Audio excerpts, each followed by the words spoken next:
Joining me now with reaction is House Oversight Chairman, South Carolina Congressman Trey Gowdy. He's the author of a book with Senator Tim Scott called Unified. And Trey, thank you so much for joining us tonight. Yes, sir. Conspiracy theories he was talking about that Republicans to buy into this stuff. But I want to play a clip from Adam Schf talking that you were one of the four horsemen of the apocalypse. So play this clip here. Sadly, here we have all too many members of Congress willing to prostrate themselves before the executive and give him anything he wants. You want to name names? Which members of Congress are in this cult-like group that you're suggesting? Well, the four horsemen of this apocalypse have been Devin Nunes and Trey Gowdy, Mark Meadows, and Jim Jordan. They have been leading the charge, basically to require the Justice Department to give them materials that can be leaked or fed or misrepresented, like the infamous Nunes memorandum, in the service of the president. Interesting comments from Mr. Schf.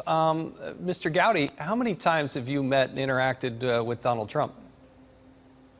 I've never met President Trump, never had a conversation with him. I do want to get to Struck and Page in a second, but Jason, initially I took that as a compliment. I'm a huge Ric Flair fan, so anytime somebody says you're part of the Four Horsemen, I thought it was a compliment.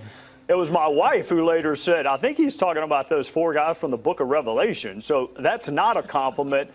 Let me tell you this about Adam. Adam's had a terrible last couple of years. He wanted to be the Attorney General under Hillary Clinton, and no one in the country worked harder to protect her than Adam Schf. He wanted to be the head of the CIA. He wanted to run for California and run for Senate in the People's Republic of California, but he couldn't win either of those seats. So now he wants to be the chairman of the House Intelligence Committee. Speaking of the apocalypse, Adam Schf wants to be the chairman of the House Intelligence Committee.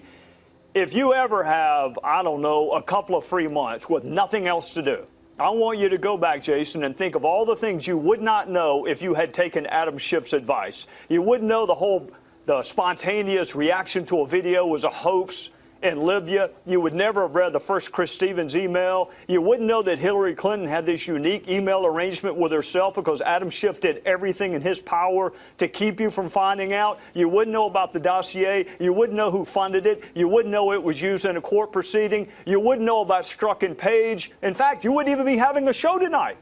You wouldn't be having a show about Struck and Page if Adam Schf had had his way. So, look, if they secede from the union and President Maxine Waters wants to make him the Attorney General in California, more power to him. Otherwise, I don't think anybody on my side of the aisle gives much of a damn what Adam Schf thinks. Well, he certainly gets out there and says it a lot, whatever it is he's saying, but he has, I think, misled and misused that position from my own personal vantage point time and time again. Now, coming before you, though, is this Peter Strzok. As I recall, he originally said he would voluntarily testify, that he wanted to get out and tell his story, but then you heard his attorney in that clip say that he may not show up. Well, I'm certainly sorry if anyone hurt his feelings last week during the 13 hours we spent. But the only thing I did was go over what he had written. So if he's offended with things that he wrote. He wrote a lot of text. There are emails. It's an unprecedented level of animus. So, of course, he's going to be asked, what did you mean? I can't use all of the words on a family-friendly show like yours, but what did you mean by blanking abysmal? What did you mean by blanking this? We went through all of his texts. Here's what's important, Jason. He's supposed to be investigating Hillary Clinton for potential violations of the Espionage Act. In March of 2016, when he's supposed to be investigating her, he hadn't even interviewed her yet. He thinks that she should win the presidency 100 million to 0. Jason, she wasn't even the nominee at the time. They didn't even have a Republican nominee at the time. But she's going to win 100 million to 0 in March of 2016. And this, according to the guy who's supposed to be dispassionately and objectively interviewing her. Then in July, when the Russia probe started, he is saying terrible things about the very person he's supposed to be objectively investigating. And then we get to the Mueller probe.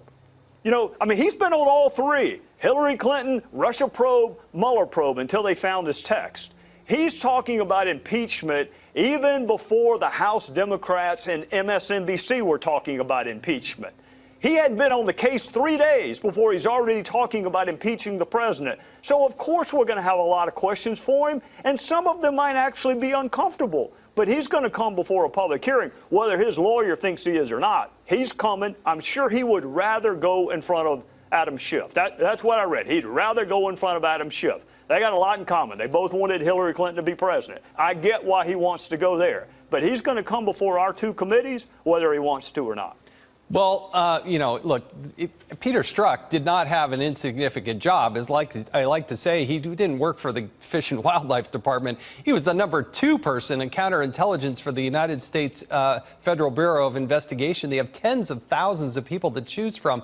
Have you been able to find out why is it that he was selected or appointed to go be on the Mueller probe?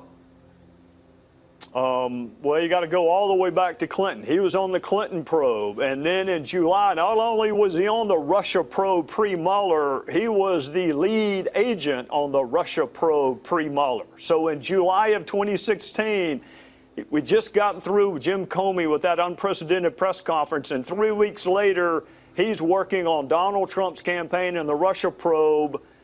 I think that group was then transposed over onto the Russia probe, and then many of them were transposed over onto the Mueller probe. I will give Mueller credit for this. The moment he found out about these texts, he got rid of Peter Strzok. But here's what you ought to be asking yourself. If it was bad enough for Bob Mueller to get rid of him, the moment he found out about the text, these texts weren't written in March of 2017. They were written in March of 2016.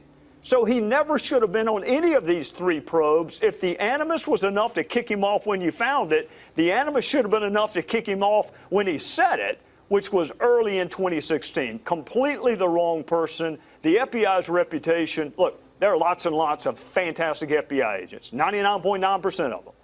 But to pick this person, and not just him, Lisa Page and other heretofore not identified FBI agents. You remember when Jim Comey, I think you were in the committee room, when Jim Comey said the FBI didn't give a hoot about politics? Yeah.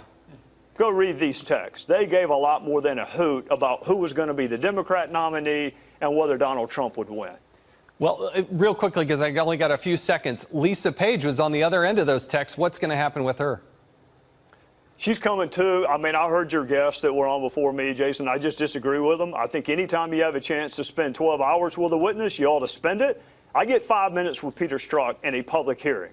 Yeah. I got 10 hours with him last week. So we're going to interview her, and then I hope we have a public hearing with her. But it's more important to me that all these questions get asked on the record.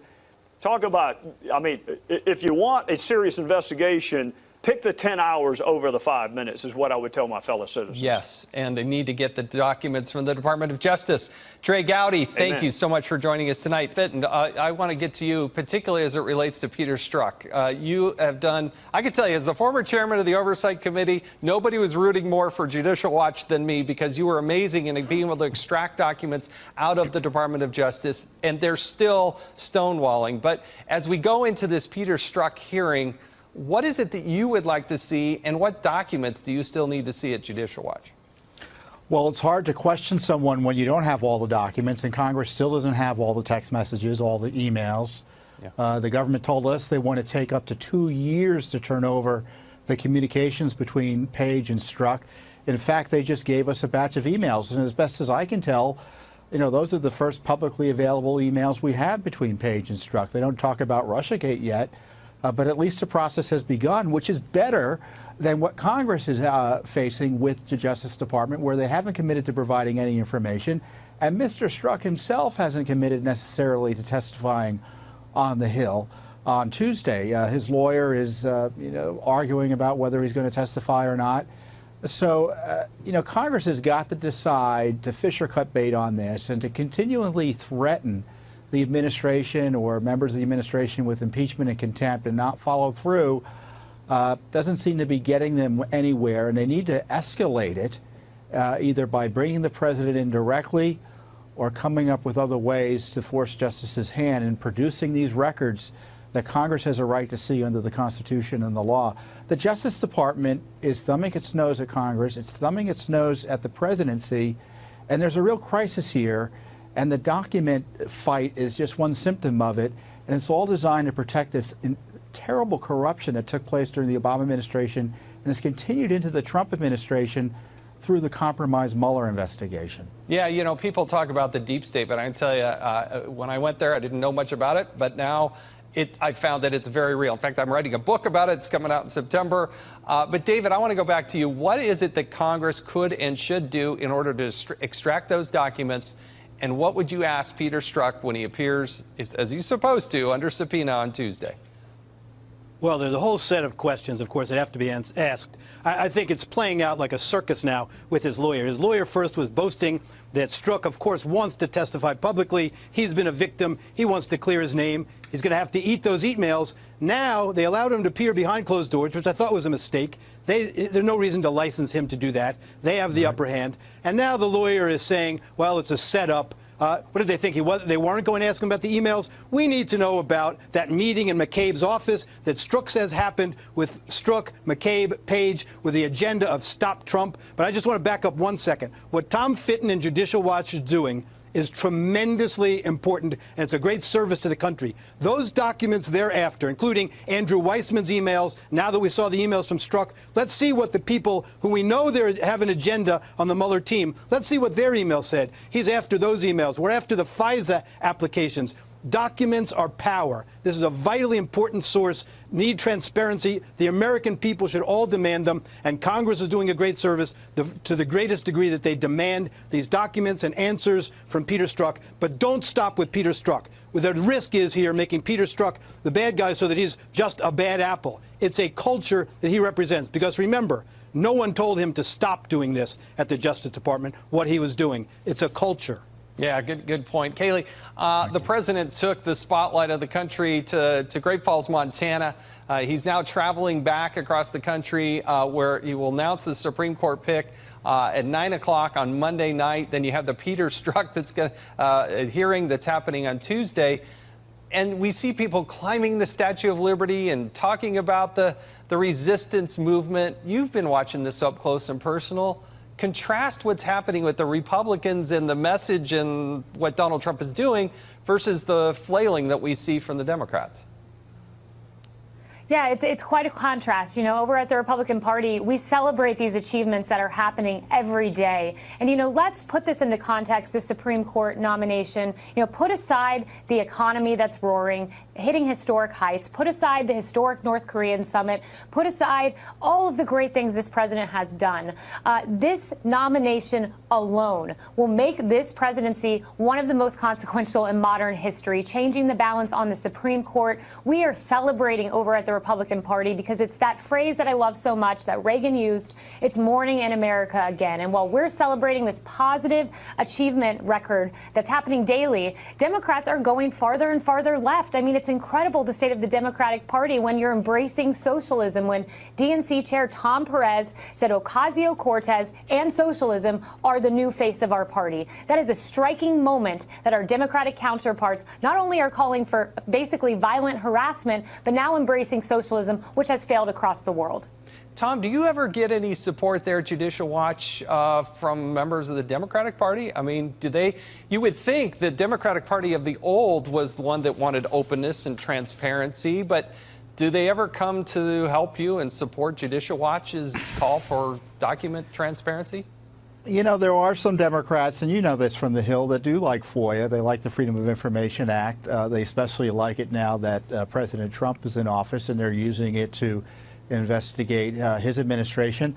You know, but frankly, we've sued the Trump administration more than anyone else in the city for documents under FOIA. Look, I think the big problem for Democrats and liberals generally is there's this pro-violence virus percolating among its supporters and some of its elected officials like Maxine Waters, who needs to be ethically censured or even expelled by the House for inciting violence against the Trump cabinet. You know, they're going to lose the Supreme Court nomination as surely as night follows day, and their members and supporters are going to are going to be frustrated.